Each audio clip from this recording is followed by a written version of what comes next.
Lo que seguimos pidiendo es que las personas tengan mucha precaución en las celebraciones de Año Nuevo, y ya que muchas familias este año están optando por quedarse en sus casas para detener la propagación del COVID-19, este año puede ser que más hogares usen los fuegos artificiales para recibir el Año Nuevo. Entonces, si bien divertirse, es muy importante saber cómo utilizar los fuegos artificiales de forma segura para evitar emergencias es fundamental. Recordemos que muchos de los hospitales ya están operando al máximo de capacidad y no queremos bajo ninguna circunstancia seguir abrumando la capacidad hospitalaria. Por eso es muy importante seguir las medidas de seguridad al utilizar los fuegos artificiales para de esta manera evitar estos accidentes que suceden en las celebraciones del fin de año. Recuerde que los fuegos artificiales que vuelan y explotan son muy peligrosos. Le recomendamos que siempre compre los fuegos artificiales de los proveedores aprobados y que siempre siga las instrucciones del fabricante.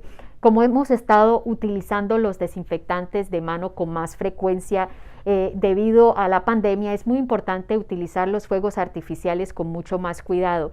Recordemos que estos productos contienen alcohol y pueden causar quemaduras graves al entrar en contacto con una llama o una fuente de calor.